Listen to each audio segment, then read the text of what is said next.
Corey Decker. Oh wait! Oh my God! You're gonna kill me. I'm not recording audio right now. I got the cameras going, but I forgot that thing. I'm glad I caught it now. Hey, you know. Dude, that would have ruined my whole day.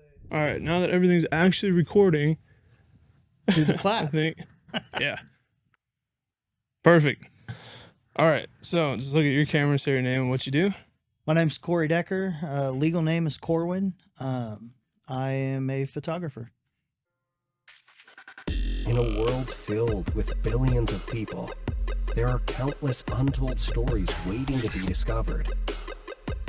These untold stories hold the power to inspire, educate, and connect us. Whether you're interested in media, automotive, or just here for a good story, welcome to the Underline Podcast. All right, cool. You want to swing your mic in just a little bit closer? Yeah. There we go. You got to like pivot it. There we Yeah, go. there you go. So, are you from Oklahoma? Yes, I was born at Mercy Hospital in Oklahoma City. Oh, okay. You lived here most of your life? The quick answer is yes. Okay, what's the long answer? Long answer, I was born here. I moved to Texas, I think Mesquite first, Okay, when I was, I don't know, 3, maybe even younger. okay. Lived in Texas in the Dallas area until 7th grade, Christmas of 7th grade year. Me, my mom, my brother and sister moved up here to be closer to my grandparents because my mom and my dad divorced and when I was in the 6th grade. Yeah. So we moved up here Christmas time, 7th grade year, and I was here until I went to Wyotech in Wyoming, lived there for a year, came back here, and then 2010, I left, joined the military, and then was stationed in Louisiana and lived in Florida for like 7 years. Okay. So, Were you active when you enlisted? Yeah. Okay. Yeah, I was You were active duty. Army? Yeah. Okay. What was your MOS? 88 Mike. I was a truck driver. Okay. So does that fall under motor pool technically, or is that something separate? Yeah, it's Because motor pool is kind of more maintenance yeah. oriented. So the guys at the motor pool, they're the maintenance guys, but we did a lot in the motor pool because that's where all the trucks were. Was Right. at the motor pool. So you guys did like the transport kind of side of it? Exactly. Okay. So what I did was ammo, Mm-hmm. which wasn't even my MOS, but I learned it anyways. We didn't have a true ammo guy, so we had like 6 of us that did it, and we had to learn it all, do it all, and transport it. And so we didn't spend as much time in the motor pool as everybody else did. Okay. So That makes sense. Were your ammo guys running around saying, if you ain't ammo, you ain't shit, like all the time? I mean, It might be an Air Force thing, but those knuckleheads do just all the time. so here the thing All the is time. like we got out of a lot of stuff because we were always working. Ammo always worked. Right. Because we were attached to an infantry unit. Mm-hmm. So when you're in 10th Mountain in Louisiana, if nobody's in the field, you're in the field. Right. And so our infantry guys were either at the range or in the field doing something. And so where everybody else, like they'd drop them off and then they'd be done. Right. But with us, like we're constantly feeding them ammo and picking up empty rounds and Very actively so- supporting, being involved. So we were constantly doing stuff. So if they had something going on at 0700, we weren't doing PT that morning because we got to go prep for the ammo. Yeah. Well, that's kind of cool. Yeah. I feel like there's more fulfillment being mission oriented and kind of dodging some of the stupid nuances of being enlisted. Like, oh, you got to be here for morning notes and OPT and just, the stupid shit. Yeah.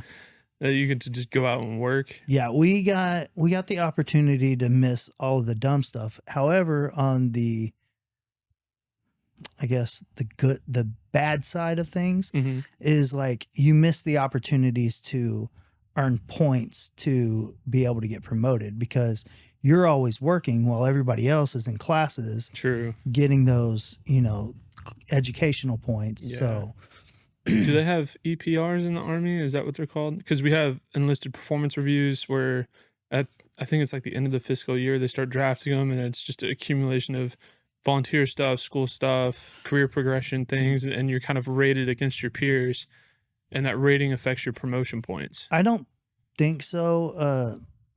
Man, I didn't pay much attention to that stuff. I know that we had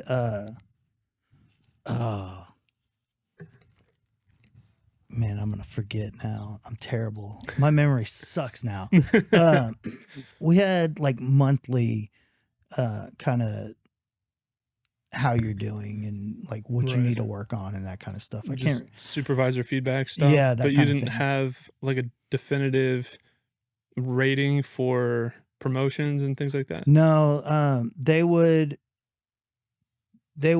pick somebody out to go to the promotion board, and then you'd have to. Oh, so it was all board based. Yeah, Okay. but the problem is when you're constantly working, nobody knows your name, like, your face, what you've done. and even if they do, like, it doesn't matter. They're not going to be like, "Hey, Decker, you need to sit down and really study this stuff because you're going to the board." Yeah, because they want you to be working. So that kind of sucks. it is what it is. Yeah. What years were you in? 2010 to 2014, just shy of 4 years. So you finished your enlistment, or were you retired? No, or? I'm medically retired. Oh, okay. Yeah. At 3 years, 3.5. Yeah. Or so? Yeah, 3 and 9 months, something like that. Dang. Yeah. Can I ask what happened? Afghanistan just beat me up, man. Yeah. Yeah. It just it was tough on my body. Getting in and out of those trucks with all that gear. And I was a saw gunner, so I had bag full of pork chops and big ass gun and jumping out of that truck. They say, 3 points of Contact. Yeah, 3 points of contact. Like, they're not joking about that.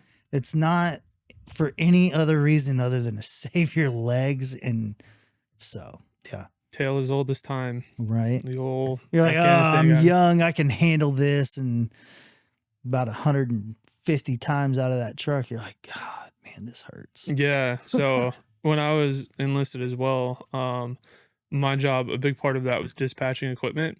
So we had these. Do you know what a bobtail is? Bobtail. Oh, like driving a truck without a trailer? Kind of. It's we had single cab, second gen Dodges, Cummins, and it had a flatbed on the back, kind of like some weird kind of flatbed. And then it had something called a pintle hook on the back of it. And it was like this little jaw thing that would open and close. And you would put tow bars of equipment in there, lock it shut, and that's how you towed stuff. Okay. So it wasn't a conventional trailer hitch. Yeah, but it was worked like the same way. It looked like a C clamp. Yeah. And it opened up, and then you put the circle, eyelet. Yep. And yeah, that's same way that we locked our trailers up. Okay. Yep. So that's how we towed everything. And when you're backing up this 96 Dodge that has no cameras or nothing, you kind of have to guess where you're going. And the visibility at the back wasn't great. You couldn't typically see the pintle hook, so you kind of had to guess where the center of the truck was. Right. So more often than not, what you'd have to do is you'd have to put the truck in neutral. Or this is at least what I did, the most effective way. Lift it up and move it to where it needed to be. Well, you'd put the truck in neutral, you leave the brake off, hopefully you're on a flat surface, and then you'd have to pull the tow bar left or right because it would have typically like zero turn steering on our equipment. So you could just move the tow bar like this. Yeah. And so you'd have to line up the tow bar, and then I would physically pull the truck, this full-size diesel truck. I would like strongman pull it to the piece of equipment and hook it up. And that was like the most time-efficient way.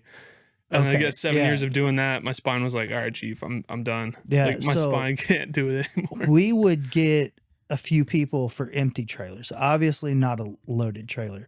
But for an empty trailer, we get several people, and we just manhandle the trailer over to where it was You have to, because the equipment's so archaic. There's no kind of assistance whatsoever. So yeah, you have and to even manhandle trying to everything. like have somebody guide you to it, like you can only get so close until you're just like, you know what? You're never going to be dialed in. Screw it. Let's just make this happen. Yeah, and that sucks, dude, because you look at like F-250s and stuff nowadays, and they have like the whole trailer backup assistance thing, and it's like, dude, if the military just bought into that tech, like, right? How many health problems would be mitigated? Just I watched my buddy a couple of weeks ago, back up his truck. He's got a big crew cab Chevy. Oh, it's so and he easy just now. whipped that thing around right into the trailer. I'm like, bro. He was like, that backup camera, dude. Dude, same. Yeah, like, with mine, man. dude, I get with my 1500. It has like a top-down hitch view. It has like a rear-facing view. I get like 4 different angles of the hitch. So it's like effortless trying to back up to a trailer. Have you seen those new Fords where the tail light? I don't know if it's actually coming out yet or if it's just like something that they're working on. Yeah, a concept. But like on the tail light, it has LEDs and it will tell you where your load is leveled. What? So yeah, you pull your load onto the trailer. And if it's tongue heavy, it'll like drop down or go up or whatever. So you can find kind of center of gravity. Yeah, it's so cool. That's insane. But it's a Ford, so you know it's not going to work. It'll work for the first week you have it, and then it's going back to the dealer because some shit just stopped working. All right, I'm just kidding. Sorry, I had to make that. I'm a Chevy guy, so yeah, I don't feel bad. Shout out to Corwin Decker Photography for sponsoring me with this Red Bull. Thank you. I need it. It's early. Right. And I think Chance took off yesterday. I think we wrapped up at like almost 11. So I'm dog tired. Oh, dude. I went out to, we did Wounded Warrior Project. Shout out to Wounded Warrior. Yeah, absolutely. They do some awesome stuff. Great company. Me and my wife went out to a event that they had in Tulsa last night. We didn't get back until 11:30. And you're going back again? Yeah. I'm going back to Tulsa for my nephew's birthday. Oh man. So a lot of miles. Yeah. But you know, when you are a photographer, everybody wants you to bring the camera. Yeah, that's true. That's cool though, because it's nice to feel needed and appreciated for your skill set. That's why I tell people like family, you know, if there's a birthday party or something, I tell them like, hey, if you want photos, all you have to do is ask. Yeah. Like if you want that, you know, I think it's cool that I can provide that and that people appreciate it. Yeah, and it's nice because like, you know, you want the photos of that kind of deal, but you don't want them on your like cell phone. Well, I don't know. Some cell phones are doing some pretty legit stuff these days, but they're better. But it's still not. It's not frame. 45 megapixels. No, that's for sure. Yeah. So actually, the new iPhone is. I think it's like 48. But it's a smaller sensor. Truly, like when you break it down, is the quality really there? Because like the sensor's so small. You know, I've noticed that when I take a picture with my phone, typically when it's lower light situations, it looks almost painted. And that's where the smaller sensor struggles. It doesn't have the hardware to really produce the results. Right. Phones try and emulate everything with software corrections. And that's why it looks like smashed ass. And unless you're in daylight, like it's really not going to work. Like nighttime stuff with phones just doesn't work because you have a tiny sensor and it just can't take in that light. That's why full frame at night is like. However, have you messed with the new Lightroom denoiser? Yes. Dude. I went to the zoo about a week ago and they have like a dark room with the birds, like owls and bats and stuff. Yeah. I went in there and I kind of threw a Hail Mary and I shot a barn owl at 16K ISO. And I was like, all right, we're going to see if this is, you know, I got nothing to lose. We're going to see what happens. So I bring it in the Lightroom, make my adjustments. I'm like, this is grainy as shit. Like it's passable after social media compression is probably fine. And then I saw that, I guess I had Lightroom updated and I didn't realize it. Yeah. And I was like, denoise AI. I'm like, okay, Lightroom's denoise has always been kind of meh, but like, let's give it a shot. I clicked it. Dude, it looked like I shot it at native. Like it was ridiculous. It looked like 100 ISO. I was like, what the hell? It's incredible what they're doing these days. Yeah. I shot one. it was kind of an accident that I did it. You know, like I was just messing around, and I shot one at 50,000 ISO, What? and I was like, we'll see what this looks like. And when I brought it in, surprisingly, it didn't look, I mean, it looked bad, but it didn't look as bad as I expected it to look. What conditions were you shooting in? Like, give me some backstory for this. I mean, it was in my home studio with lights. Oh, So, you were doing product? yeah. Okay. And I just didn't pay it. Like I had been playing with it because I got the new, well, it's not new to me. Mhm. It's a brand new R5, but Congrats. It's a beast of a body. yeah, I haven't had it, so it's new Right. to me. Yeah. It's been out for 3 years, 4 years, something Who cares? like that. But If you haven't I had one, it's love it. new. well, and it's everything really that I need it to be. Yeah. Like, because I could have sat there and I could have waited for the new one to get released or what. And I'm just like, this has everything I need. Yeah. I'm not, I mean, and more. Like, I'm not going to shoot 20 frames a second. I don't do sports. What body were you using previously? EOS R. Okay. Yeah. So this is a big step up. Yeah. But Because the R was like their first, it was like their dipping their first toes in the mirrorless. mirrors. Yeah. They didn't know what they were 30 doing. megapixels. It's a great camera. I still love that camera. Right. But it shot like 5 frames a second. But if you wanted to use continuous autofocus, you were shooting single as fast as your finger could go. Really? Yeah. Weird. Yeah, because it wouldn't track otherwise. And That's an so- old but tech. they're When did hot- the R come out? Like 18 or 19? No, maybe 20. 2019, I think. 19? Yeah. Okay. So it just, I don't know. It wasn't, when they made it, it wasn't what they could have made. No, they were And- just trying to. And what I wish that they had done with that camera is, you know, the eye auto detect, that was new. Yep. So the animal stuff wasn't going to happen. Right. The tracking automotive wasn't going to happen. Right. But they had already had multiple cameras that were shooting 12 frames a second and higher. Yeah. And so, like, when they came out with that, I was like, if they could make this 12 frames a second, 30 megapixels, like, that's all I need. Shoot 4K. Shoot for all the videographers out there, and I gotta start doing some more video. Yeah. Video is a whole Everybody different wants animal. it. Everybody wants it. Look at all and this crap, yeah, dude. Video's dude. a rabbit hole. I don't It's need awful. It. I don't need it at this level. But I need it for like reels and stuff because Yeah. Instagram sucks and I have to do it for that. Instagram is a terrible app. Instagram is dead to me. You know, a lot of these social media outlets, they suck because, and here's why. I shoot guns a Yeah. lot. Like, most of my product photography is guns. Right. And I can't get any traction because they're like, oh, well, we're not showing this to people that are not already following you. Right. And so I shot myself in the foot by doing it, but at the same time, like, I have good news for you though. So recently I've been listening to a lot of marketing podcasts because I feel like being able to produce and deliver the content is really only half the battle. A lot of businesses don't know how to implement the content or what to do with it. So they post it and they're like, I'm not getting results. And I'm like, that's not my fault. You don't know how to market. So I've taken it upon myself to research marketing.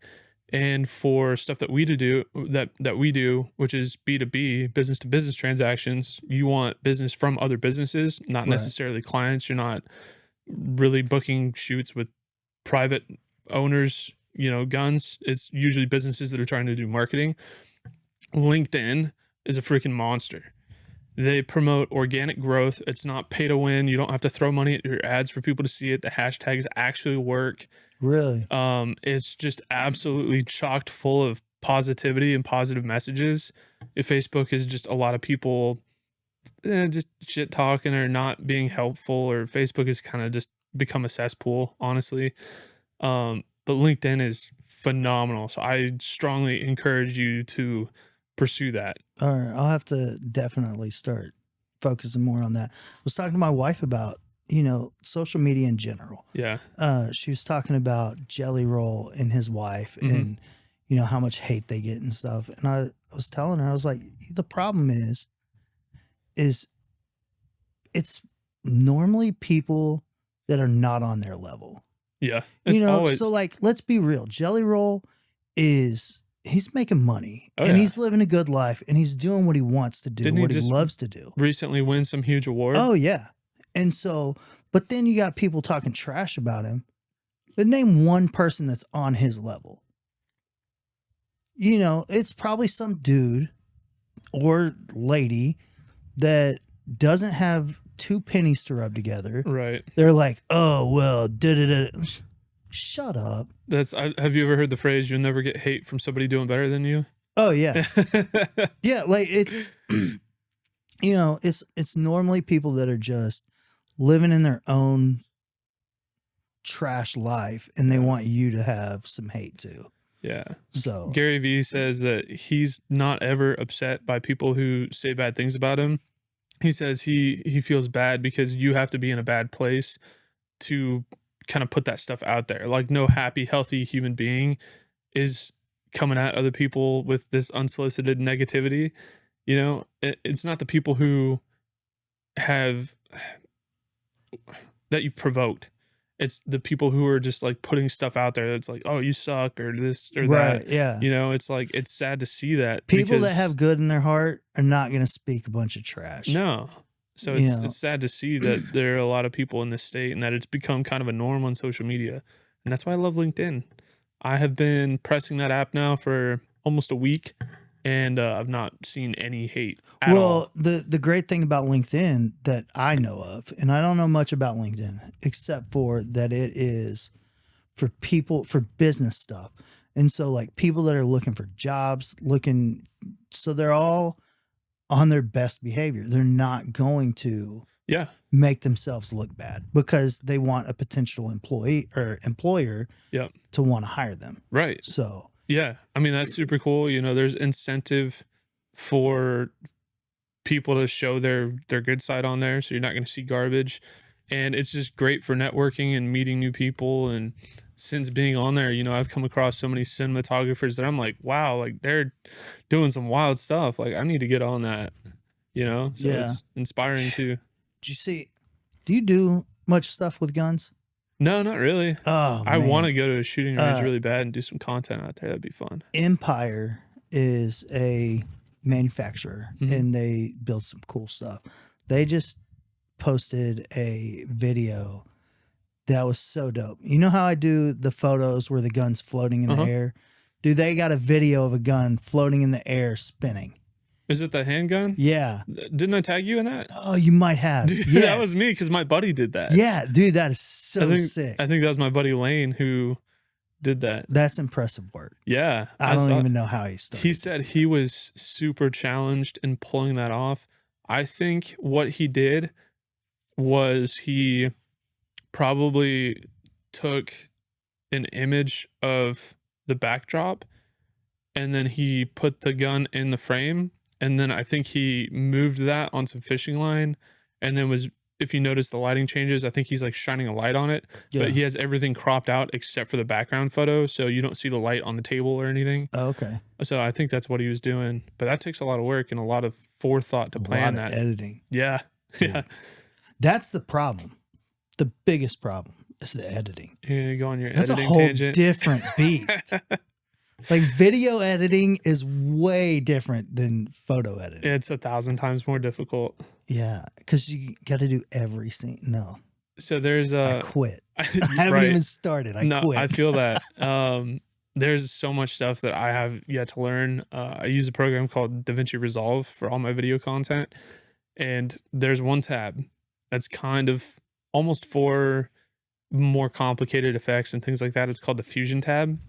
The Fusion tab scares me. It's nodes that feed into each other and things that affect different things. And it's just chaos. And it doesn't, like, you almost have to just watch a video and learn from somebody else. I don't feel like there's a logical approach for it. You can't just figure it out and make it work. I mean, I guess you could, but it would take forever. Right. So it's like if I'm trying to achieve something, I kind of have to YouTube it and then watch somebody guide me through the steps to make it happen, because logically I can't put that together. I feel like that's been my entire career, except for gun photography. Yeah. Dude, there's nothing out there for it. Yeah. You search it and you get like the same video. But if you just look up product, yeah, you just copy paste, right. Yeah. So how did you get into photography? How do you go from active duty Army to shooting media? How does that work? So,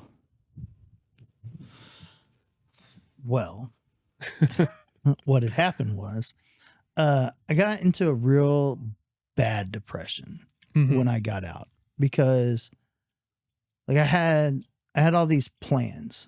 First plan was I'm going to, when I get out, if I get out, I wanted to do, if you had told me in basic, sign here, do 20, I'd have done it. Right. No Same. questions asked. They say basic is the hardest part of your career. Yeah. No, No. dude, Fort Polk is. But I'd have done it in a heartbeat. But then I medically retired, and so I was broken. Like I was in so much pain. If you'd have seen me then versus now, I worked so much that I literally was humped over using a cane to walk. It hurt to get out of bed. It hurts. I believe it. Hurt. I've been there. So I did a lot of laying in bed and sitting in a recliner. And I was like, this is my life. And I got real depressed, and I felt like a waste because, I was getting my disability pay, and then I was getting Social Security disability on top of that. And I was just like, I don't even contribute to society anymore. I'm a leech. Yeah. Is how I felt. And so I really at that point, I was. I just laid there, and I'm still kind of conflicted with that sometimes. there are times Myself. that I have, my thoughts about it as well. Yeah. But at least I'm doing stuff now. Right. As where then, like, I get that I wasn't necessarily a leech, but I could have done better. There are people who definitely abuse it with the intention of abusing it. Right. You were more or less just lost trying to recover from what the Army had done to you. And I was in pain. Yeah. And, and then depression, man, depression is a sick bitch. It is. Like, I mean, it'll ruin you. Yeah. And so my life was get up, take my kids to school, come home, go back to sleep, Yep. get up, pick them up from school, go home, lay in bed until dinner. Yep. I didn't eat. I didn't do nothing. When I retired, there was probably a 7-month period where all I did was smoke pot and watch TV. Yeah. I think that's it. So, and then we moved we were living in Satellite Beach, and we got a house just outside of Satellite Beach in Rockledge, Florida. It's over there by Cape Canaveral where they do the rocket launches. Yeah. So we lived there, and my wife wanted a dog. She was like, I want a dog that's my dog. Mm-hmm. And so I've always been real good with dogs. Dogs just kind of like me. Yeah. And so we went to this PetSmart. They were doing, an adoption thing.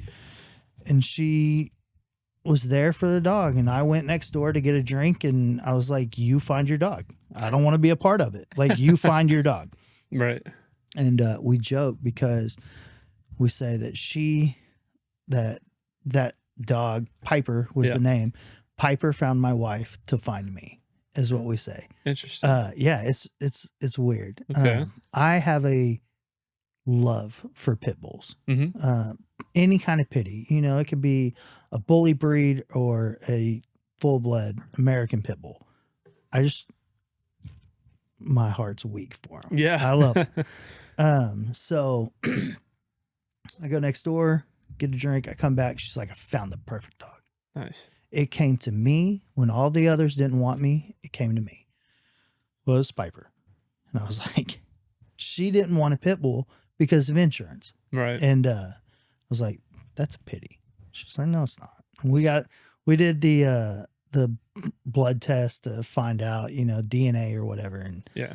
she was 3/4 American Staffordshire Terrier and 1/4 English Cocker Spaniel, which was interesting, but it made her fur so soft. Okay. She was the coolest dog. She was the best dog ever. And that dog, me and that dog, we spent all day together, every day. And my wife introduced me to a guy, helped me train her to do basic obedience training. Then I met a group that was like, oh, we train to do service dogs. And so I, got into that. That dog saved my life because I went from being stagnant, staying home, to getting out. Mm-hmm. And so met up with that group, a lady in that group. A lot of them went to the school nearby, Eastern Florida State. And she was like, you should go back to school. I was like, school is not for me. Yeah. Like, I'm not a school person. I feel that. I like cars. I used to work on cars. Like, I was never into school. No, Cars same. were my thing. My GI Bill is still floating out around there somewhere. And so she was like, well, look at what they have and see if maybe there's something you could do. They had a certificate course on photography. Interesting. And I was like, if I do that, if I get a camera and I do that, it'll give me a reason to go to car shows. Because at this point, like, I was active in the car scene and then joined the military and was not active. Mm-hmm. And so I was like, it'll get me back into the cars and, going to car shows and stuff like that. And, because I just felt weird going without a car. And, it's just, I don't know. No, I get it. And I'm not talking bad about people that do it. I just felt you weird. Feel out of it. place. Yeah. Like, I don't belong here, but I want to be a part of it, but I'm not. Exactly. Yeah. A poser, Right. From skateboarding terms, like the guy that dresses as a skater, but doesn't know how to do a basic ollie, Right. So I felt like that guy. I was like, man, no. Right. So I was like, photography. And so I went in, sat with the people. I had Piper with me because she's my trained service dog now. And we're sitting there and we're trying to get enrolled. And the lady's like, listen, I can get you paid monthly to go to school, but you have to do a college, like the college course. Yeah. And I was like, I'm not interested. I just want to learn photography. And she was like, well, this course has the photography certification course in it. Mm-hmm. I was like, what is it? She was like, it's digital media. Okay. And I was like, all right, but listen, if I fail, I'm not retaking a class. Like, I don't care about your degree. Right. I care about the certificate. I want to learn how to do photography. Right. And so I did that, and I really focused on the photography portion of things. Mm-hmm. And it took years before I even photographed a car. Really? Yeah. Like, I got into it, I started, and the first thing I really started photographing, it was so stupid. Like, I mean, I enjoy it. I would still do it to this day if I could. But I met a guy, and he liked to go out, and where we lived, we had these wetlands. Mm-hmm. And it had all kinds of birds there, it had alligators. It was... So you go shoot nature? So, yeah, I went, dude, alligators, man. I would be from me to you to an alligator, which, by the way, alligators are fast. Yeah, they are. They are. And me being disabled, I am not fast. You got to play it safe for sure. Yeah. If they lunge, you're done. So, but it was fun and I enjoyed it. And so I did that. And then That's one of my favorite things. I love wildlife. dude, go to Florida and just, it's a blast. Yeah. I need a better lens. I need like a longer lens. Right. to So do I some actually, real- I went to Bedford. I bought the GM 100 to 400 and I was so excited.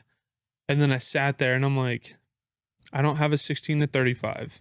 I don't have this or that. And I'm like, I am never going to use this for paid work in my life. And I just spent like $2,200 on it. The next day I went and I took it back. Yeah. I was like, I need to be an adult. I need to buy gear that is going to make me money. When things pick up and, you know, I'm back making good money again, I'll go out and get it. But right now, like we're going into winter and I'm shelling out $2,200 for a lens that will never make me $1. It's like, Right. no, go take that shit back. Don't be an idiot. Yeah, I've been there. I haven't bought the lens, but I've definitely jonesed over it. And I'm like, why? Yeah. Like, I'm going to use it only for fun. If And you plan a trip, though, just rent one. yeah. Rentals are great. Yeah. So that, and they're great for like taking pictures of the moon. Mm-hmm. Yep. Dude. Yeah. I want to test it out on my new camera because Oh, yeah. But what's the megapixel count on yours? 45. Okay. Yeah. So you can punch in pretty good, yeah. even if you don't have the range. Right. So you put like a 200 to 600 on there. And Yeah. I was telling my friend, I was like, dude, you could zoom in and check out the asshole on a gnat's ass and it still be in detail. Right. Yeah. It's ridiculous. Yeah. It's awesome. Yeah. So I'll never go backwards. No, And I will that's- say sometimes it's nice to have the 24 megapixel. I have an A9, which is kind of like a sports camera, if you will. Yeah. It's meant for photojournalism and sports. And sometimes it's nice for like track rentals and things like that. These people aren't typically buying prints, which doesn't matter. I can artificially upscale it anyways, but it's nice because the file sizes are smaller and it's just the workflow is faster because it's not processing as much data. Yeah. And these are all things, you know, I'm not shooting out really far where I need to crop in or recompose images. It's pretty much just like throw a preset on there and you're good. So it's nice to be able to, you know, shoot a high frame rate or just be able to get through the photos faster with the A9 because it's 24 megapixels instead of 50 whatever that the Yeah. A1 is. Yeah, that makes sense. Yeah. So sometimes 24 is nice. Right. I don't know. I like that 45. It is, yeah. Honestly, I feel like the sweet spot is 30. Dude, actually, so I just thought about this. I'm an idiot. The A1 actually lets you choose the resolution. You can do 50 something, like 26 or like 12 or 16. Yeah. So you can actually drop the resolution. Like if you know you don't need that much resolution, like if you're shooting stuff for social media and it will never be printed, you can save a ton of file size and just shoot super small res. Oh, that's smart. Yeah. You can fit like 10,000 photos on an SD card. It's like almost JPEG size. That's the one thing that's the downside to having a high resolution camera. Oh yeah, it eats up data real quick. Right. Especially if you're shooting full uncompressed raw. I think on the A1 completely uncompressed raw is north of 100 megabytes a photo. God. Yeah, so I shoot lossless compressed raw, which I don't know how it works. If it's lossless compressed, somehow you don't lose any of the important file info. So uncompressed raw and lossless compressed edit completely the same. You don't lose any bit depth or anything.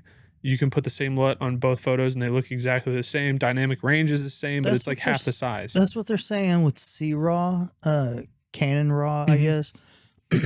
I don't know. I just shoot raw Yeah. because But lossless compressed is super cool that they did that because now it's half the file size as completely uncompressed raw. yeah. Because otherwise, the files would be, dude, I'd be taking like marking off a day on my calendar just for offloading content. Be like, Right. all right, this business day is shot because I have to take stuff off my SD card.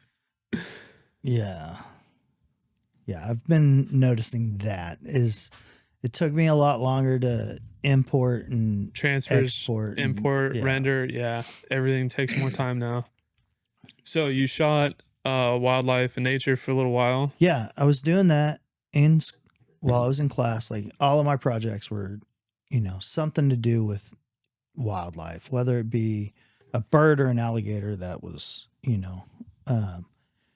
and then one of the ladies that was in the class with me, her and her husband did wedding photography, which was funny because they got into wedding photography because of one of the instructors that is no longer an instructor there. Right. Screwed their daughter on wedding photos. Oh, no. Yeah, dude. Like, did the photos and never sent the photos. That's not good. The one thing that I learned about videography is the video isn't the most important part. No.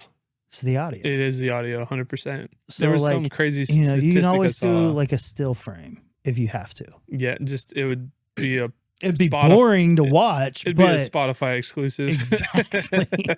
But at least you have to have the audio. Yeah. And so there was some crazy statistic. It's like if the audio is bad, like 75% of people will stop watching almost immediately. Yeah.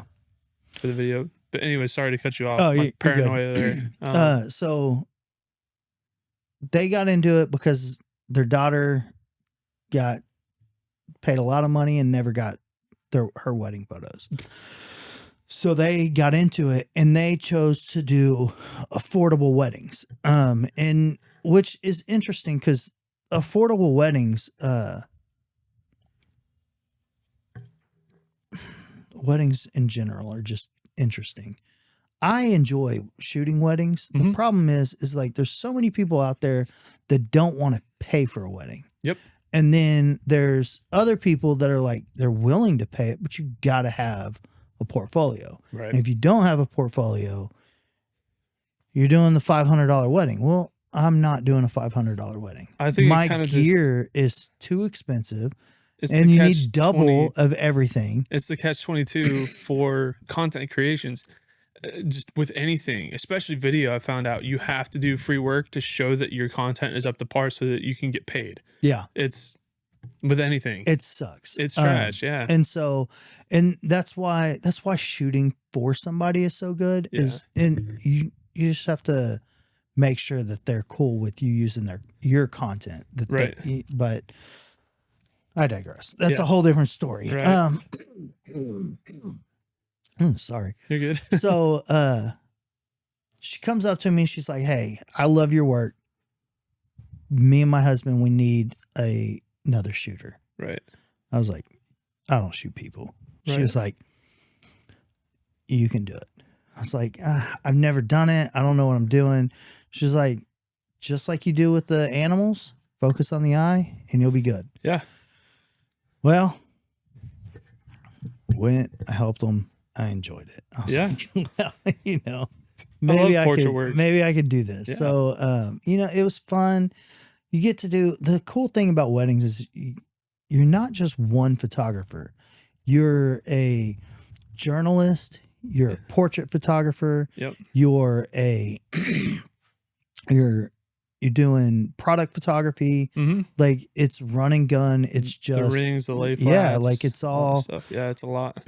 So, and you can go from as basic to only natural light to, setting up full studio style shoots. So you kind of have to have all of it. Yeah, it's cool. Worst part about weddings, the only thing I really dislike is knowing for sure the order of operations and where people are going to be and when they're going to be there, especially if it's like a venue or something that you've not ever been at. I don't even care about that. Well, so for me, like I set up off-camera flash, I get the stands, diffusers, everything set up after the ceremony because typically they take, the bridegroom, the family, they all get their photos done separately. Right. And then they go into the reception. Well, it's like, I already have to have a spot picked out. I have to have equipment prepped.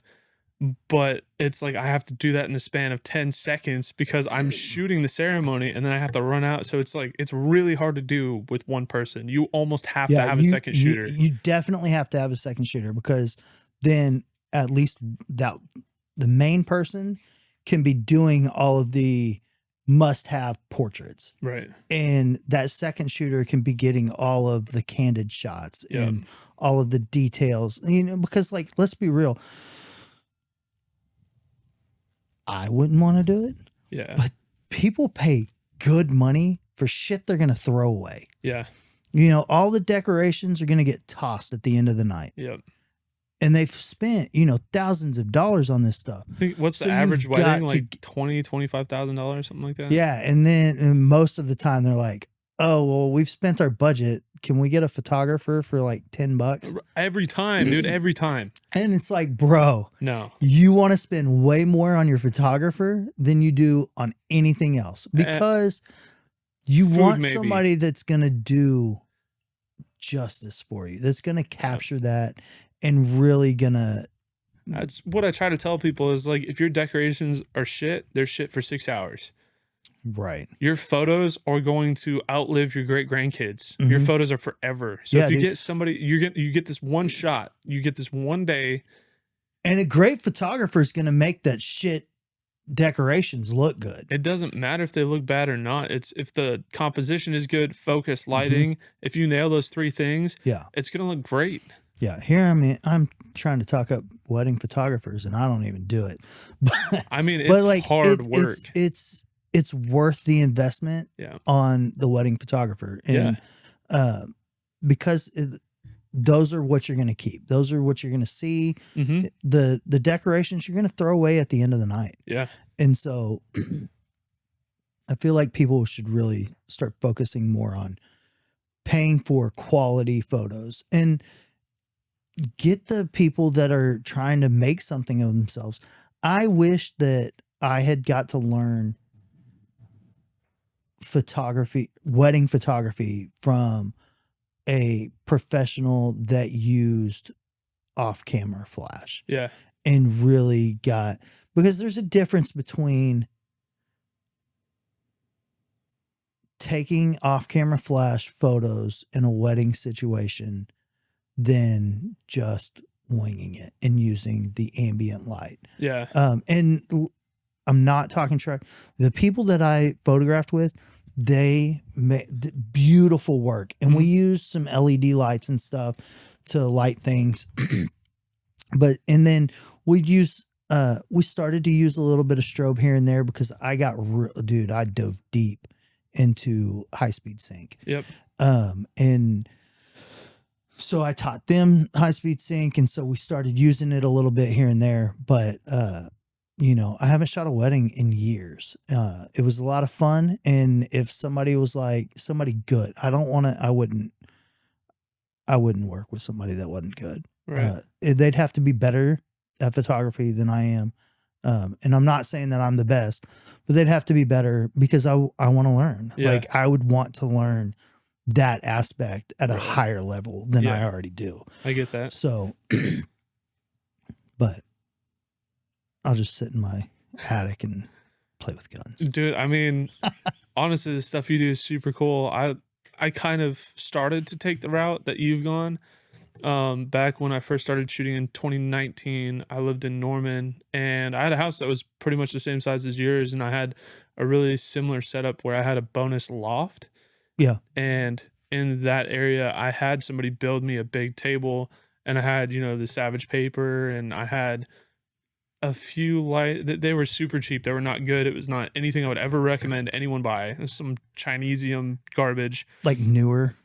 Worse. Oh no. Newer is not. They're kind of hit and miss. Bad. The problem with Newer is that I have is you're right. It's hit or miss. Yeah. And so you either get something and it's gonna work and actually work, and then you get something and it's like, oh, dude, this is legitimately you sent me a paperweight. I won't buy any electronics from Newer unless it's something simple like an LED wand. You can't really fuck that LED lights from Newer are on point. I've Right. not like, especially the cheap ones, the square that take the Sony batteries. Yeah, the you know, NPFZs. dude, they're like $25 and they work. Yeah. And they work well. Mm-hmm. So, but their flash, I'm not sure about.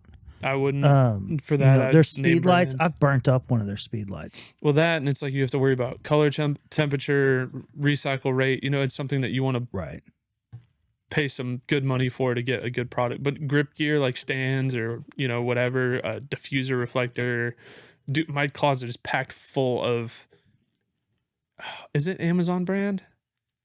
I'm not sure if my diffusers are Amazon brand. I know these aren't. These stupid fucking things were super expensive. After church. Yeah, those Yeah, are dude. That's money. I like Glow. Glow. I think that's who I use. I use the shit out of some Glow. Yeah. But it's all, you can only get it from well, I guess you can get it on Amazon, but it's feeding from Autorama Oh, is it? most of the time. Okay. I think Amazon carries them in stock because we got that warehouse down the way and they get here pretty quick. Yeah. Adorama is so slow to ship anything. Dude, they are, but they got, I like their products. Yeah. No, They definitely. have quality stuff. I get a lot of used glass from Adorama. I was talking to my wife about it. She was like, "Oh, where are you going to buy that camera?" And I bought it from Bedford because Okay. you got to. Shop local. We have to shop local. Yeah. Like if we can, you know, and there are times where I'm like, okay, well, you know, I'm going to get it from somewhere else. Right. Amazon mostly. But, you know, what I learned living where I lived in Florida is like, it was a 45-minute drive to Orlando Mm-hmm. where the nearest camera store was. Mm-hmm. And having a camera store like Bedford that has what they have, Mm-hmm. like the photographers here in Oklahoma City are gonna miss it when it's gone. Yeah. My biggest issue is they don't carry a lot of used stuff. We get hit Yeah. with depreciation really hard with equipment that I found out. That is true. I sold a lot of third-party stuff and went to Sony GM, and that was a financial endeavor. That was because I bought a lot of that stuff new when Yeah. it came out, and dude, it's worth like maybe half of what it was. Oh yeah, yeah. So if you're shooting, and that's where I was trying to get to is, I you wish know, they carried if used. you can get used, and it was real hard to find decent used R5s because Yeah. I got no shame in it, but Autorama, dude, that's the play that B&H and I don't care for B&H. but they're trustworthy. Yeah. So like if it says you're gonna get this, Mhm. that's what you're gonna get. Right. You know, and you can trust that I'm gonna send them $3,000 and they're gonna send me what I wanted. Right. You know, it's not gonna be like, you know, you heard all those horror stories where people bought the new camera from Amazon and they got a brick in the box, and it's like that's not gonna happen. I've never heard that At from one of those Amazon. stores. eBay, sure. Amazon's real good about like send it back. You Yeah. know, we'll take care of it. But yeah, eBay is terrible, and I don't think you can get your money back from eBay. It's hit or miss. eBay is so sketchy. I try not to use eBay if I don't have to. Yeah, But buying used on Adorama is incredible because they have a huge discount on used stuff. Like used glass is way cheap, and they vet their used inventory really, really well. right. So and it'll you can say- see the grade level, like, and it'll Yeah. tell you, oh, it's good. But It's an even open then, box. It's they're know, so stingy with it. It'll say like, we'll have, you know, signs of cosmetic wear or whatever. I'll pull a lens out and it looks like it's never been used. mhm. You know, so I love that because that saves me a lot of money. As much as I would love to go into Bedford and shell out stupid cash for something brand new, it's just not a good business move right. because I'm going to lose that money, and I don't feel like losing thousands of dollars just to support a business. Like, Unless you're in a situation where you have to spend that money, you know, Yes. tax reasons. well, not only that, but I got put in a really tough spot about 2 years ago. A client of mine had an LFA. He had two of them. I shot the first one, and he was going to get the second one, and I think like the third photo in, famous Sony problem. My shutter failed. The shutter broke on my A7R3. And he was like, well, it's getting shipped off soon. So like, you know, what can you do? We're done. I said, give me 30 minutes. I'll be right back. I drove to Bedford, handed him $3,800, came back with a new camera and finished the shoot. See, I was so mad. two lessons there. Always have a backup. Yeah. That's why I kept my EOS R. Yeah. That's my backup. I'm going to use it. I have to. I have to keep it because I don't have the money to go buy another $3,800 camera. Right. But I do have credit cards. So if you absolutely have to, yeah. We have a camera store that carries that stuff. And so having that peace of mind, dude, you got to support them when you can. Mm-hmm. So yeah. So in that instance, they saved my ass. If they weren't there, I don't know what I would have done. I would have had to reach out to somebody, probably David Lee, and be like, "Hey, dude, like, please let me borrow your camera so I can need it for like an hour just to finish this shoot." Yep. Yeah, and then I'll order something. But yeah, oh god, that was terrible. Yeah. So it's cool also because they have stuff like backpacks and things where it's like it's really hard to shop for that stuff unless you can get hands on it. You can handle it. You can feel it. Oh, this backpack sucks, or you can. Oh, that looked really cool in the Peter McKinnon video, but then you look at it and you're like, oh, it's not really going to do what I need it to do. Peter McKinnon, I have 2 of those. Right, dude. I love watching his videos. Well, his pneumatic bag is just like the best thing. That was one of the best pieces of gear I've ever bought. Dude, I use the SBC case. Okay. I love it. SBC. Or SBK. SBK. What? SKB. Sorry.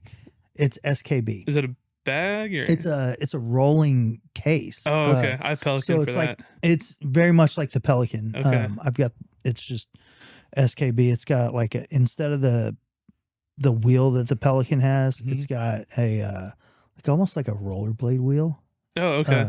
Yeah, it's pretty cool. Nice. But my handle came off, so their pins are plastic. And so, no, why? Yeah, dude, I don't know, but it lasted for like, I don't know. I've had it like 3 or 4 years. I'll tell you why I got it. SBK, do better. No plastic pins. SKB. SKB. Whoever you are, I got better. you all screwed up because I was screwed up.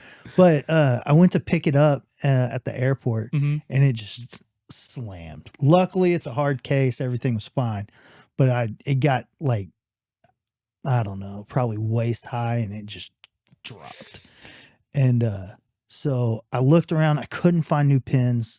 I don't know why they didn't do like metal roller pins. But I ended up going out and I bought some Allen wrench head style screws and put those on there. Okay. That bitch ain't going nowhere. There you go. I even put a little bit of blue Loctite on there. There you go. It ain't going nowhere. It's good. Nice. You know what so when I moved the Rodecaster around that mixer over there and the mics and stuff, do you know what I used to transport that? What? A gun case. See? Yeah, they have the little foam cube inserts so you can tear them out. Take and them fit out, yeah. Stuff. Yeah. I bought one of those. It was super cheap. It was like $80 or $90, and it's this long ass for like a Beretta or something. I don't know, for a long ass rifle. That's awesome. Yeah, and so I'm able to fit all the mics. I have smaller stands that I used to use. If you watch any of my other podcast videos, these cheap little plastic shitty mic stands. I fit all those in there, the mixer, the power supply, the mics, headphones. That's impressive. It's so cool, dude. It's all my audio stuff in one case, so just gotta make it work. And I have a big ass Pelican Air, that thing. That was an investment. Oh my god, dude, that's the problem. That's the downside to those cases like that. Yeah, even that SKB is just as expensive as Pelican. Yep. Maybe a little cheaper. Right. But like, let's be real, $20 to $50, that's not a big difference. That's a drop in the bucket when you're spending big hard case money. It's like $300 for a hard case. I paid, I think that was $550. Yeah, dude. It's terrible. No. Yep. But so I bought mine. It's twofold. I got a chair everywhere I go. Mm-hmm. Like I roll around, I just set it up and I can sit. So that light case over there, that other Pelican. Yeah, that one. I used to use that for all of my camera equipment. If I was going to a job and I knew I was going to be cycling through a lot of different gear, I would pack all my camera stuff into that, and it would be great because I'd sit there like for if there was downtime or if I was waiting or whatever. Yeah, it doubles as a chair to sit on. You it. go to the airport. I take my. Oh, dude, man, perfect. Every time I go to the airport, Yeah, dude, you know the seats are always taken. Yep. And so you got a seat everywhere you go. It's great. But I flew out to Atlanta, or not Atlanta. Flew out to Salt Lake City, and I was living in Florida at the time. Flew to Salt Lake City. My buddy Phil Cato does custom car upholstery. Okay. Yeah, you've talked about him. Yeah, and Justin Stevens does custom car upholstery on the television show Bitchin' Rides. Okay. And they teamed up and they do a class teaching car upholstery. Oh, like, cool. You know, how to do seats, how to do door panels, right, that kind of stuff. And so I go out there and I photograph the class for them and hang out and stuff. Well, I went out there one time and I came back and I had a spigot I had a backpack kind of like this. It's not the Peter McKinnon, but it was the tactical one that Peter McKinnon used to use. Interesting. And I used it because Peter McKinnon used it, and you know he's the best, right? Yeah, I mean he knows what he's talking about. At least he's definitely he has the experience. Like, and when you're getting into it, like you really look up to people like that, and you're like, oh, I want to use what he's using because whatever. And so I had that spigot in one of those pockets, you know, on the where it folds up, you know, it's got the pockets and stuff. And so I had a spigot in there. Okay. And at the time I was putting my camera face down. So the back side of the camera was showing up. Uh-oh. And I don't know why, I don't know how that spigot ended up in the exact same spot as my screen. eyes. No, the viewfinder. Yeah. You broke the viewfinder? Broke the viewfinder on my EOS R. Whack. Dude. I put it up in the overhead bin, got it out, went, and when I got home, I opened it up and there's a shattered viewfinder. I bought Canon, the professional services, sent it into Canon, and they said, I've never seen this happen before. I'm like, that's awesome. No, you have. Yep. Leave it to me. So $300 later, I got a new viewfinder put on my camera and sent to me. It could have been way worse. Yeah. So, it was worth it. Got all my gear cleaned, and I mean, if you got professional services, you might as well use it. Yeah, absolutely. I sent all of my stuff in to get cleaned. They fixed pixels and did this and did that. And shout out to CPS. I just suck at renewing it every year. They're like out in the East Coast, right? They got a few different like places, but yeah. Because I think they're one of the only places in the U.S. that's certified to replace Sony shutters. CPS? I think so. Really? No, it's not CPS because that's Canon, right? Yeah, Canon Professional Services. No, so it's Sony. Sony has one. Well, it's not Sony brand though. They outsource to some individual company that does it. Interesting. For the shutters, I think. Yeah, I don't know. It's weird. Yeah. No, if I was better at things and it made more money at photography, I would keep CPS because it's worth it. You get discounts. You get free cleanings. I mean, I say free cleanings. It's like I think I had the platinum package or whatever, the highest photography package you could have. There's a cinema package. There's a free one. And then there's like, there's different stages. I had the highest stage.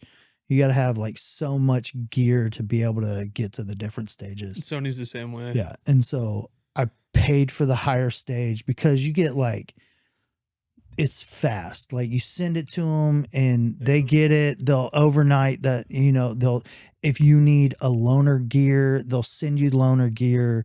Like they really take care of you. But, I suck at renewing it and I don't make enough money right now to really justify it to my wife. So she's like, yeah, I get it. maybe when you stop doing free work.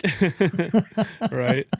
So since you've experienced with, weddings and nature and things like that, what do you do currently? You briefly mentioned you photograph guns. Yeah. So I photograph guns. In what capacity though? How do you photograph guns? I know how you photograph guns, but these people don't know. I just kind of put it there and I take a picture. Yeah. So man, I try to get creative as much as I can. But you use a studio setting. Yeah. In your bonus Typically so my house is set up. It's a 2-story, but the second story is like a bonus room, I guess. It's like a 500 square foot ish. I don't know the exact. Open and bathroom. Big open. It's got a bathroom up there. No door.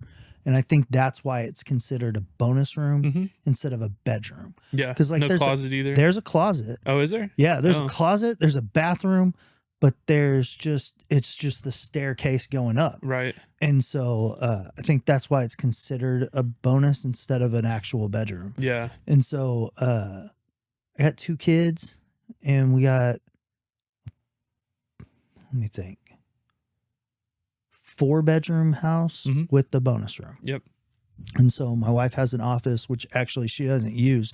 I've started to take over. I edit in there and I shoot upstairs. Okay. That way I'm, I don't know, closer to where if she needs something. Yeah. So, but, so I have everything set up and I'll do different scenes. Most of the time I'm on this kick where I'm hanging stuff right now and making it look like it's floating. I think that's just like one more extra step towards that professional polished look. Yeah. Because that's just one thing that not everyone knows how to pull off well. So I think that's just one more thing to separate you from everybody else. Yeah. So I'm enjoying that a lot. But I'm always trying to figure out how to make it better. When I started, I started photographing guns for Xander Arms last year. And my first photos, I was like, yeah, these are fucking awesome. And now I look back at them, I'm like, maybe my wife was right. They're a little dark. They suck. And she did. Dude, my wife, shout out to her. She calls me out. She'll be like, it's a little yellow or it's a little dark, don't you think? I'm like, no, it's meant to be dark. And she's like, no, you should really do better. That's funny. And what's funny is though, she'll be like, oh, okay, what do I need to do? She's like, I don't fucking know. Right. That's your problem. Yeah. You're the professional. I'm just telling you something looks off. I don't know, but it doesn't look right. Right. And so, and then it's good to have people like that in your corner. And it's good to have better photographers in your corner because you have to be able to take that criticism. Yeah.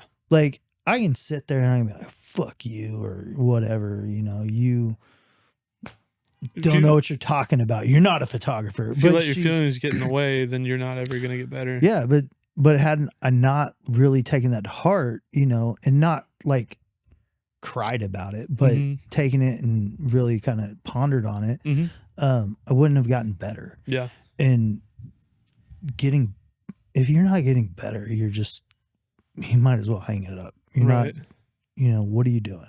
And I think it's great that you can get feedback from your wife because when you submit work to other professional photographers, I think we have an issue with looking at things way too analytically. We understand our career field and how everything works. And it's nice to have that untrained eye, just the general public, because that's 99% of who's going to see your stuff. Right. So somebody who doesn't know what they're talking about, say, hey, does this look good?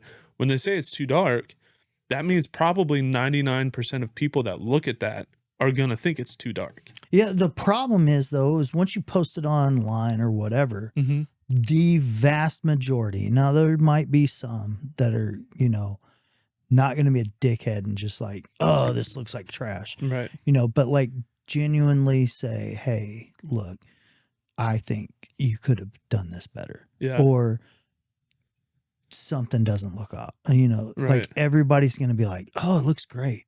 Right. Oh, that's awesome. Mhm. You're doing so good. Yeah. And it's like, Because nobody wants to be the asshole to say something negative. You know? right. Like send me a DM that says, hey, bro, maybe you could have bumped up the exposure. Right. And if you don't know what that is, like, hey, man, that's a little dark. Right. Yeah. Right. You know, I don't know what's off about it, but something's off. And, you know, that's how you help people. But there's tactful ways to go about the it. problem is there's so many photographers in general. There's so many of them that are like, you don't know what you're talking about. They get offended so easy. Like, it's like you tried to beat their only child. Yeah. It's like, bro, it's not that serious. Like, I'm just trying to help you. Right. You know, I had a photographer once that told me that I did something wrong. And, you know, I just, maybe I did, maybe I didn't. Cool. Thanks. I'll look into it. Yeah. Like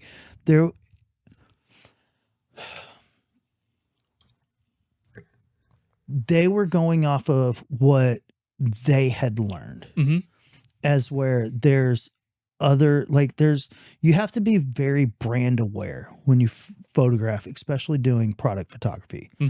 So Peter McKinnon, in some of his videos, he does product photography and shows you product photography.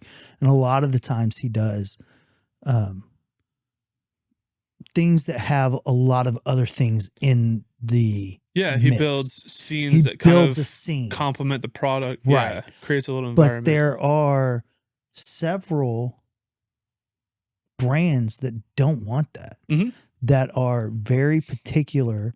So for instance, Oakley, name one branded photo from Oakley that has anything in it other than Oakley branded products. Yeah, I mean, I don't know. I don't follow Oakley, but if that's how they do it, then, like, you know. Typically, and so like when you're doing glasses for Oakley, like sunglasses, like it's going to be the glasses, the case, and their little bag. Yep. That's it. Yep. Like they don't want you to have, you know, a basketball from Sparling or, you know, Nike. Yeah. You know, like they just want their brand and their brand only. So you got to, I think, pay attention to that kind of stuff. And listen, I'm not a professional. I'm not. Have you been paid for it? I mean, you're yes. a professional. Okay. So I am not at Oakley level professional. I haven't. I think your work is. I think it's just an issue of networking. I feel like if the right people got in touch with you. Yeah, I'm not saying that because I'm your friend. I think your work is really good. I really appreciate that because you just need to shake some hands and send some invoices. And that's the thing with this industry. It's a lot of who you know. Yeah. Now you have to be good. You can't be complete garbage, but there's a lot of branded photos. Take a look around. I went to the mall. Well, I didn't go to the mall. I got a friend, Robert Benelli, super great guy. He's the, last I knew, he was the director of education for Skylum Software. Okay. Which you've talked about this guy. Yeah, Luminar. Okay. Shout out to Luminar. Great software. Been using it for years. Yeah. He's a solid photographer. You know, he went to a mall and he was like, you know, there's a lot of things in these product photography shots, especially like the clothing brands and stuff like that. Like he's like, these photos could be better. Yeah. You know, people can do better. And it's just that person knew that person Yeah. who got them. They were decent. They were good enough. They might not have been the best, but they were good enough and knew the right person. I think that's a huge industry fault, though, is that people value relationships over quality. That makes me mad because I feel like if you have busted your ass to be the absolute best in your field, to crush it and produce results that can't be compared to other people, and you can't book work because you don't have friends like that, you don't have friends in positions to book you for work, like, that's wrong. It's wrong and it sucks. But I think that what you have to also consider is like, just keep grinding, because at the end of the day, it will happen. It may not happen when you want it to. Yeah. But it's that, that picture that shows up on Facebook of the guy digging for gold. And he's like, the wall is so thin. If he just kept and going, he walks away and the other dude is still digging. Like, that's life. Just keep digging. Yeah. You have to. I was talking to my wife about it. You don't fail when things don't go your way. You fail when you stop trying. Right. Yep. And so I've been shooting. I started photography in 2017. Mm-hmm. That's when I started school. I got my degree in 2019. Nice. And I've been shooting and trying to get better ever since. Yeah. And I do a lot. I do some paid stuff. I do a lot of free stuff. Right. Just because I want to shoot. Yeah. Because here's the problem is I could sit here and be like, nope, I'm not shooting anything unless I'm getting paid. Nobody would ever But if see your nobody's stuff. ever paying me to do something, then I'm never. You have nothing to show. Your work is your marketing, and it's called spec work. Yeah. It's and important. so I lucked out to meet some awesome guys. I met Mike Alexander, who does Xander Arms. And then we have Flo, works with Airride, great guy. Yeah, I've super personally awesome guy. worked with him. He got me hooked up with Engaged Media, which Engaged Media is Street Trucks Magazine, C10 Builder's Guide, a bunch of other magazines. Mm-hmm. So I do some social media stuff for them. Mike is taking care of me. He's awesome. Yeah. But he feeds me guns and lets me practice and play and he's never like, do it this way. This is what I want. He's like, be creative. Right. And so he has let me figure it out and become creative. And so now I work with him, James Kelly from Young Bucks Customs. He does Cerakoting, and then Cody Coran Customs. He does stippling, and we've all kind of built this team and photograph their guns and stuff. And dude, they make some cool stuff. Yeah, but 100%. They're like, oh, you gotta photograph this. You gotta do that. Yeah.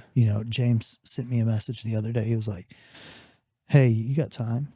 I got a couple guns. Nice. I was like, yeah, dude, let's do this. And so we went upstairs, we played, and came up with some cool stuff. But I wouldn't have those photos if I wasn't teamed up with those guys. And no, I don't charge them, but they pay me in other ways. Like Mike's building me a cool gun that I have no idea what it even looks like right now.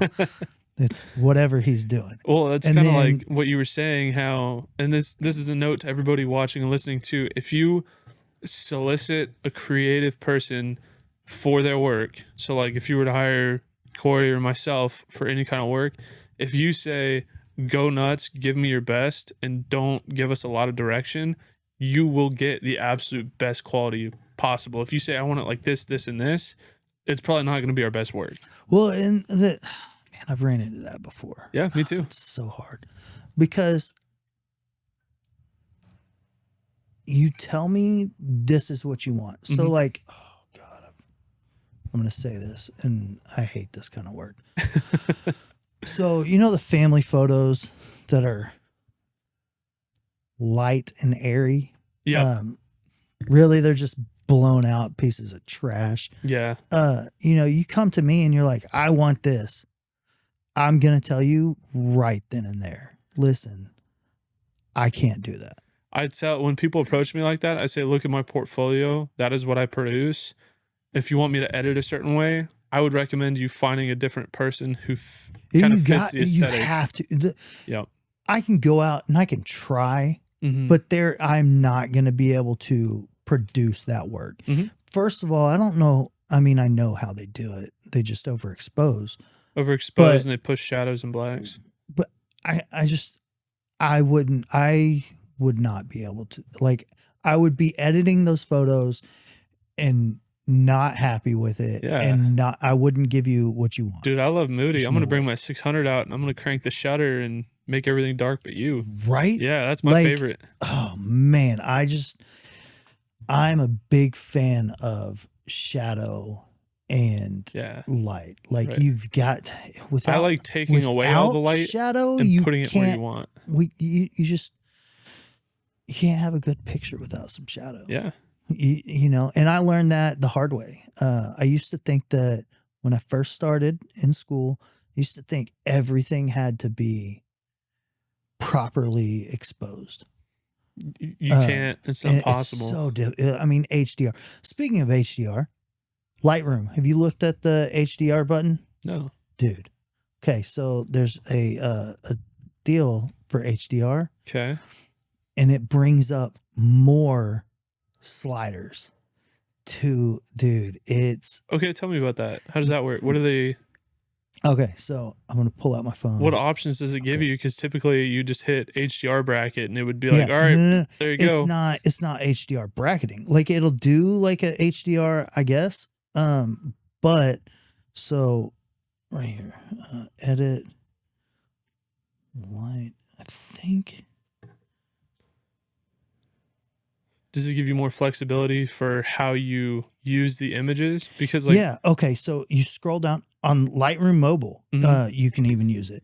So you go to HDR mode and it brings up, oh, you got to turn it on. Okay. Visualize HDR, preview, SDR display. SDR is what you want. And then you go to settings and you get a whole new brightness, contrast, clarity, highlights, shadows, whites, and highlight saturation. And you can really manipulate things. interesting. Yeah. It's a lot of fun. Okay. I just learned about it like a week ago. I'd be curious to see kind of how that plays into real estate work. Oh, I bet it would help. Because doing just standard HDR typically doesn't get you great results. But maybe now that there's more flexibility in it, Yeah, it's you not can really as- tune it to what Yeah. you want it to be instead of It just used to look really flat and washed out. I Right. hated HDR photos. yeah. No, it's pretty dope. Okay. Thank you, Adobe, for constantly innovating and making this horrible monthly subscription actually kind of worth it. Right? Yeah. My wife's like, so do you really need everything in the Adobe suites? And I'm like, probably not, but That's weighted. It's not going anywhere. maybe one of these days I'll get into video and then I'll need it. And Get it? No, Premiere's awful. Don't. yeah, Premiere's bad. I'm thinking about that. Premiere's I've so heard bad. that it's crashing a lot. It crashes and the user interface is just like you have to get your master's degree to make any kind of sense of it. Right. The workflow is garbage. I use DaVinci Resolve and so many other people. If you just type in DaVinci Resolve on YouTube, you'll see 1,000 videos of why I switched from Premiere to DaVinci Resolve. I've noticed that. It's amazing. I think, didn't Peter McKinnon make one Mhm. recently? I don't know. A lot of people did. I know yeah. Dunna did it. I think at some point he did. How difficult is it to take the video and make it vertical? So what I do, to my knowledge, all vertical content platforms do not support 4K. They only go up to 1080. So like your TikTok, Instagram Reels, Facebook Reels, they can only do vertical 1080. So I shoot everything standard, just horizontal, and I'll crop it because when you have a full 4K resolution timeline and you do vertical 1080, you actually have a margin on top and on bottom of extra resolution. So when you crop vertical 1080, you actually can still like even zoom in without losing resolution when you shoot 4K. Does that make sense? Yeah. So I don't put my camera vertical. I don't do any of that nonsense. I just put up my rule of thirds grid, and I just try to keep my subject centered. That makes sense. Yeah. I mean, it makes things so much but easier. how do you make the video in there vertical? So DaVinci specifically has an option when you go into your timeline settings and you have your resolution settings. There's a button that says use vertical resolution. And instead of saying 1920 by 1080, it'll flip it and say 1080 by 1920. Oh, really? And it'll do a 9 by 16 aspect ratio. Okay. And then so it's perfect for reels and that stuff. And it's great too, because when you shoot normal horizontal, you can edit that together and get a full 4K video for YouTube or something. And then you can then take that same footage, open up a new timeline, and you can make a shorter video, crop it vertical. And as long as your composition is good, you now then have a reel using the same footage. Because if you just shoot everything vertical, you can't make that into a horizontal video. Right. Then you're just stuck. You can't use that with a horizontal timeline. You're stuck. Right.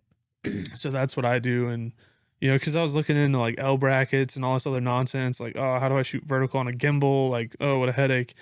And I can't remember what YouTube video I watched, but somebody was like, yeah, just crop it vertical if you shoot 4K. And I'm like, oh, yes, yes, the cheat code is perfect. Yeah. Thank God. Because, dude, people wanting reels and TikToks and stuff from me, I'm just like, oh. Everybody's wanting video. And Mike, he sent me a message, I think yesterday. Reels are cancer. Hey, we've got to shoot more video. And I'm like, he's not wrong. I'll learn it. He showed me some of the metrics from the Airlift Performance page on, I think it was TikTok. It might have been Instagram Reels, but he showed me the view counts, and I was like, man, I get it. I don't condone it, but I get it. Use, those guys are pretty. They got their stuff on point. Airlift? Yeah. Oh, yeah. Yeah. So I got to get there. Just takes practice, I started where you were at one point, and it just took a whole lot of YouTube videos and a whole lot of credit card debt. Yeah. I don't want to get to this level, but I mean, with what you have, you can make it work. If it does 4K 24, that's all you need. Dude, I think it'll do, I could be wrong. I don't know exactly. I know it shoots 8K. Then it'll do 4K 60, which is great. And that's really all you need. I think it'll do 4K 60. It'll do 1080, 120.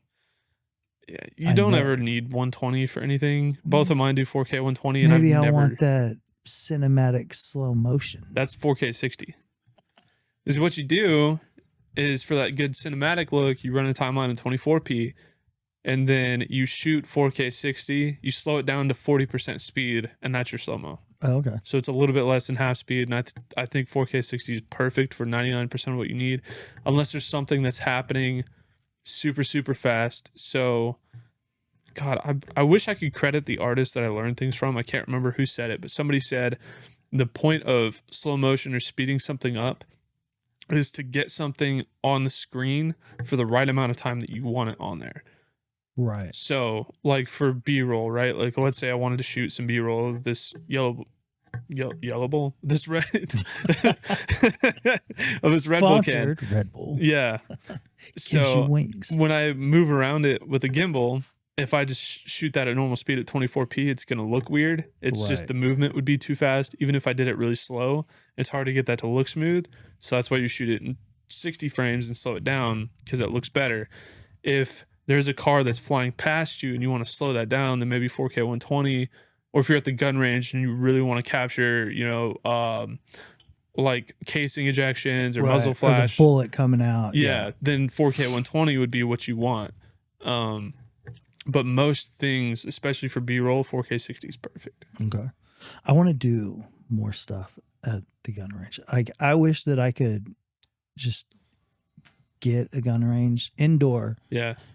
Just for a day. I hate shooting indoors. Dude, but if you light them, if you light somebody just right and make it just. So the thing that sucks, I did a shoot at a range indoor, I did photos it was a friend's bachelor party actually. And the booths are tight you can't get in front of them because Right. you'll die. And so here's this is why you need to rent the whole place. Is so but the dividers, you would have to set up outside of the lane. Does that make sense? So instead of being in where the typical lane is, where you get the little dividers, you step in front of the firing line, set up. That way you don't have the dividers. Right. And then you do your photos in there. Outdoors is so much easier because you don't have to worry about the owner or management, not liking that. You don't have to worry about the dividers. If you want to do moody stuff, it'd have to be at night, and then that's way cooler. Then you really get some cool stuff going on. That might be true. But where are we going to do that at? I have a buddy who knows a couple properties where he can go at. Well, let's get that going. Okay, I'll see if I can. Fun. Yeah, I'll get some intel. If you want to run photo, I'll run video, and we'll see if we can do something. I think it'd be a blast. I've been doing a lot of stuff with LED lights lately. Yeah. So much easier to work with, dude. I love flash. Flash is cool, but LEDs are awesome, easier. But with LEDs, you're able to really see what you're doing before it takes the guesswork out of it. You're able to kind of, I want a light here, and then you just manipulate you pop flash camera and it's like white balance is off. Pop flash. Oh, it's too bright. Pop flash. Oh, this. Whereas LED, you just see everything, and you're just like, all right, adjust it. We're good. Right. Yeah. Yeah. So that's what I've been doing a lot.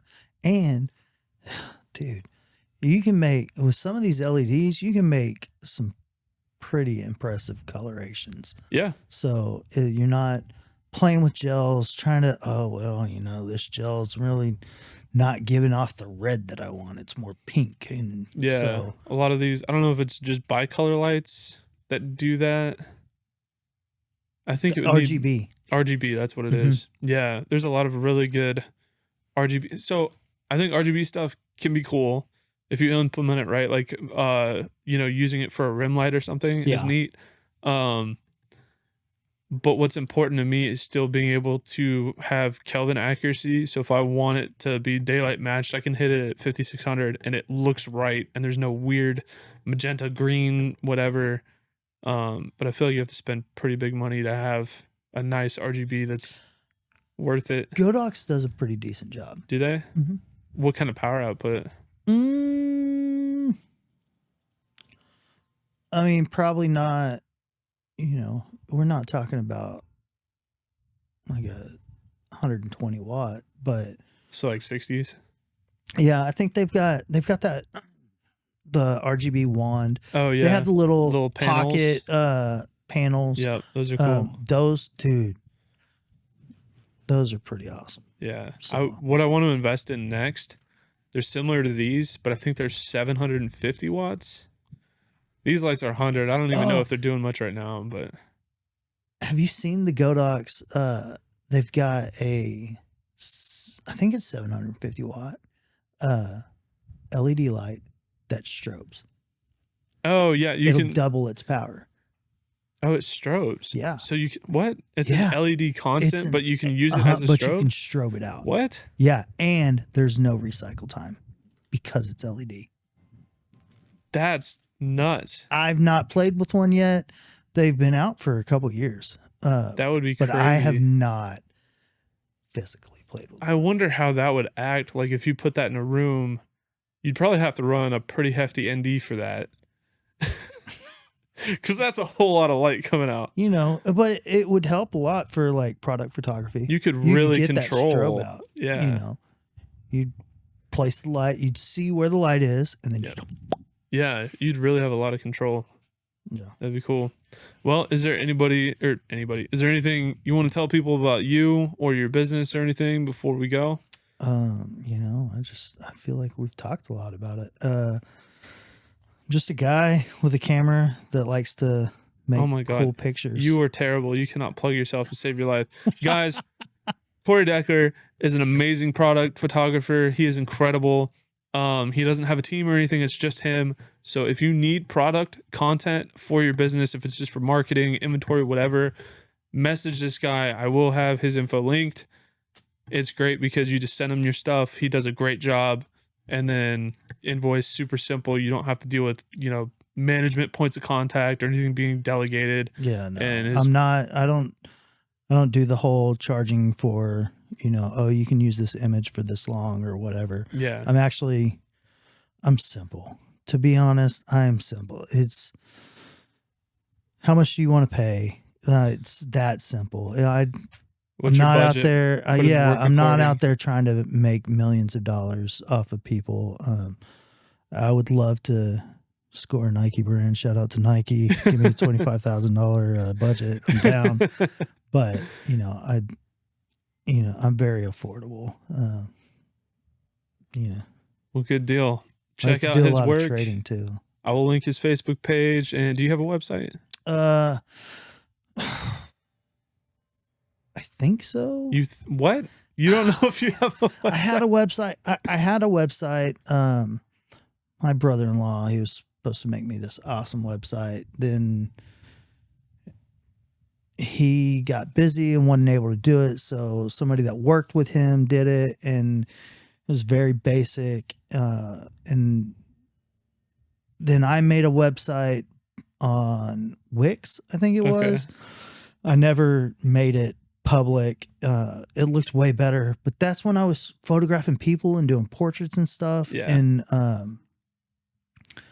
when I moved here, man, nobody wanted portraits. It was like pulling teeth to try and get, even giving free portraits away. I was like, hey, I'm doing a model call. It's so saturated. It's a hard market to get a foothold in. And because everyone does it. Yeah. Every bored stay-at-home mom does it. I got a lot of, I need family pictures. I hate family pictures. Same.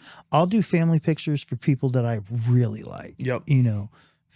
People I consider family. Yep. I'll do you a solid. I'll do a family picture, but I hate doing them. Yeah. It's stressful. I like portraits, portraits, like, headshots, that kind of thing. But I don't like a big crowd of people trying to get 15 people looking at me at the same time. And then, little Timmy had his eyes closed and Johnny was smiling real weird, but in that picture, he smiled real good. Like, that's why my hack for that is A, I stop down, make sure everybody's in focus, and B, I put shutter FPS on high plus, and I do like 15 FPS bursts. And that way, if I have let's say I have some photos, one guy has his eyes closed, and a different photo, somebody else sneezes, whatever, I can kind of patch the good parts together.